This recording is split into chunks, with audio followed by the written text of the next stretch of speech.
साथियों, लगातार कई साथियों के फोन आ रहे हैं और उनके द्वारा ये पूछा जा रहा है कि मार्च 2025 के अंदर जो 2025 की पहली लोक अदालत लगने वाली है उसमें 10 से 20% में लोन सेटलमेंट हो जाएंगे।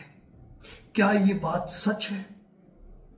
आज इसी मुद्दे पर मैं बात कर रहा हूं। जब मैंने एक दो साथियों को लोक अदालत के बारे में समझाने की कोशिश की तो उन्होंने कहा कि सर, हम बहुत सारे यूट्यूब चैनल देखते हैं और हर यूट्यूब चैनल में यह बताया जाता है कि लोक अदालत में आपके लोन सेटलमेंट हो ही जाते हैं,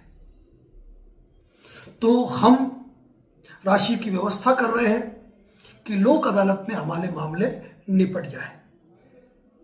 तो आप बताइए कि क्या हमारे लोन का सेटलमेंट 10% में लोक अदालत में हो जाएगा?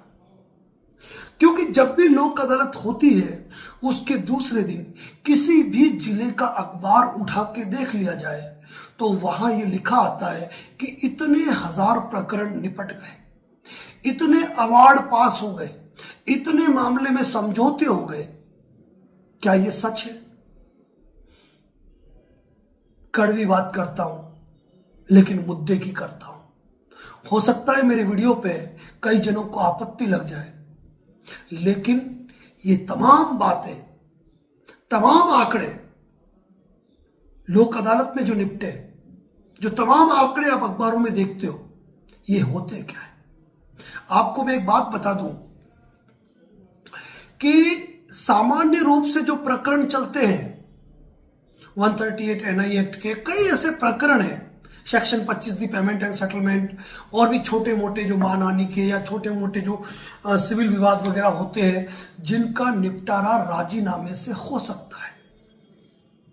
उनका राजीनामा पहले ही हो चुका होता है लेकिन उसका डिस्पोजल लोक अदालत के लिए रख दिया जाता है। इसीलिए ये आंकड़े इतने बड़े दिखते हैं।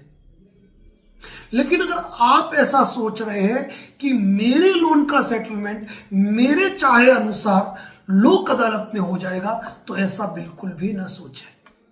यदि आपको लोक अदालत का नोटिस आया है, आपके पास पर्याप्त राशि की व्यवस्था है, आप जाएं, बिल्कुल जाएं और जाकर आप बात करें, पैसा अपने पास रखें। अगर वहां आपकी राशि में सेटलमेंट हो गया तो बेस्ट है, क्योंकि लोक अदालत में हुए समझौते के खिलाफ अपील नहीं होती है। अब वहां पर मान लीजिए कि आपके 10 लाख का लोन है और आप 1.5 लाख रुपए लेकर पहुंच गए। बैंक कर्मचारी और आप दोनों के बीच बातचीत हुई और वो अड़ा रहा 5 लाख पे। बात करते करते आप 3 लाख पे आए, लेकिन आपके पास था सिर्फ 1.5 लाख रुपए। अब ऐसी स्थिति में वहां पर आप ये डिसाइड करते हो कि भाई हमारे मामले का निस्तारण हम 3 लाख रुपए में कर रहे हैं, 1.5 लाख रुपए में अभी दे रहा हूं और 1.5 लाख में इतने समय के बाद दूंगा। और वो सारी चीज की लिखा पढ़ी हो गई, ऑर्डर शीट पे आ गया। लेकिन अगर आपने निश्चित टाइम पे वो पैसा नहीं दिया ना, तो वो आपका 1.5 लाख भी ब्याज पेटे जमा हो गया। साथियों, लोक अदालत में लोन का सेटलमेंट उसी कंडीशन में होता है जब बैंक को ये लग जाता है कि ये पैसा पूरी तरीके से उलझ चुका है। अब इस पैसे को हम किसी भी तरीके से रिकवर नहीं कर सकते।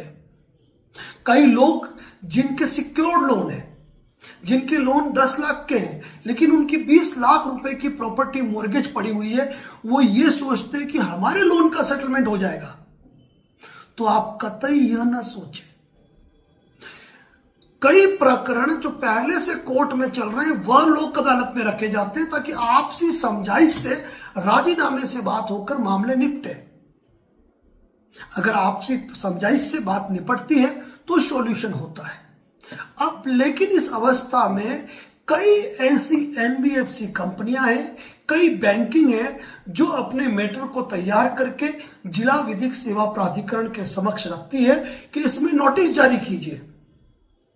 नोटिस जारी हो गए, आप पहुंच गए तो आपको ये नहीं सोचना है कि आप जाकर जज साहब से कहोगे और जज साहब आपके मामले में कहेंगे कि भाई इसका लोन 10 लाख का है, इसकी बीवी बीमार है, इसके पिताजी की तबीयत खराब है, बच्चे इसके स्कूल में पढ़ रहे हैं, ये बंदा विकलांग है, इसको बीमारियां हो गई है, तुम 2 लाख में निपटा दो। जज साहब नहीं कहने वाले, बात आप दोनों पक्षकारों को ही आपस में मिलकर करनी पड़ेगी। और आप जो राशि बताओगे, बैंक वाला जो राशि बताएगा, दोनों यदि उस राशि पर सहमत होते हैं ना, तो ही सेटलमेंट होते हैं। कई लोग कहते हैं कि सर, कई यूट्यूब पे हमने देखा है कि नहीं, लोक अदालत में तो जाके बोल देना मैं इतनी राशि भर सकता हूं, सेटलमेंट हो जाएगा। बिल्कुल गलत जानकारी है। लोन वालों की बल्ले बल्ले, लोक अदालत में होंगे लोन सेटलमेंट, 10% में निपटेगा मामला, अब लोन नहीं भरना है, लोन हो गया माफ। ये थंबनेल देखते ही इस प्रकार के वीडियो आपको अच्छे लगते हैं, लेकिन हकीकत कोसों दूर है। लोक अदालत का उद्देश्य है कि सामाजिकता बनाए रखने के उद्देश्य से, समरसता के भाव से, बिना किसी विवाद के, बिना लिटिगेशन को लंबे समय तक पेंडिंग रखे, किसी मामले का बैठकर निस्तारण करना। और वो दोनों ही निस्तारण में महत्वपूर्ण भूमिका जो होती है वह उन दोनों पक्षकार की होती है जो उस मामले में सुलह करना चाहते हैं। ये बात आपको जानना बहुत ही महत्वपूर्ण है। आप यदि अट्रैक्टिव करने वाले थंबनेल देखकर आप ये सोच लेते हैं कि मेरे 2 महीने ही डिफॉल्ट हुआ हूं, लोक अदालत में जाऊंगा, मेरा सेटलमेंट हो जाएगा, ये बात बिल्कुल भी अपने दिमाग से निकाल दीजिए।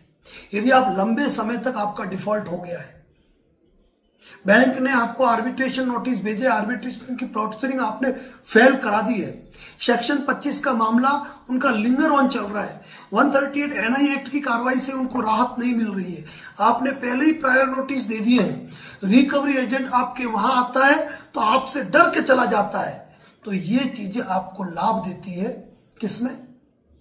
सेटलमेंट में। यदि आपका 6 महीने से ऊपर डिफॉल्ट हो चुका है तो ही आप मान के चलना कि बैंक आपसे सेटलमेंट करने के लिए इच्छुक होगा। यदि आप ये सोचते हैं कि मेरे 2 महीने का ही डिफॉल्ट हुआ है और मेरा सेटलमेंट हो जाएगा, तो ये गलत है। मैंने आपको पहले बता दिया, अखबार में जो दूसरे दिन के आप आंकड़े देखते हो ना, उसमें मैक्सिमम मैटर, चाहे वो एमएससीटी केस के हो, चाहे जमीनी विवाद के हो, चाहे फैमिली डिस्प्यूट के हो, चाहे बैंकिंग के लेन देन के हो, या फिर 138 एनआई एक्ट के हो, या सेक्शन 25 के हो, पूरे 3-4 महीने के दौरान जितने भी मामलों में समझौते हुए, राजीनामे हुए, उनको भी उसी दिन डिस्पोज किया जाता है। और इसका सबसे बड़ा कारण क्या है? इसके लोक अदालत का सबसे बड़ा उद्देश्य ये है कि जितने लिटिगेशन बढ़ रहे हैं उनको किसी तरीके से कम किया जाए, निपटारा किया जाए, क्योंकि दिनों दिन केसेस की पेंडेंसी बढ़ती जा रही है। इसीलिए अगर आप ये सोचते हो कि लोक अदालत में जाने से अगर मेरा सेटलमेंट हो जाएगा, तो ये मत सोचिए। हाँ, आप पैसों की व्यवस्था करके जाए, आप उस तैयारी के साथ जाए, यदि कुछ ऊपर का अमाउंट भी हुआ तो मैं रेडी हूं, पे कर दूंगा, तो आप जाए, इस स्थिति में जाए। और लोक अदालत में गए, अगर आपका राजीनामा नहीं भी हुआ तो ना तो कोई आपके खिलाफ ऑर्डर होगा, ना आपके खिलाफ कोई वारंट जारी होगा, और ना ही जबरदस्ती कोई आपको वहां पर लोन सेटलमेंट करने के लिए प्रेशराइज कर सकता है। वहां पर उनका कोई भी अधिकार नहीं है।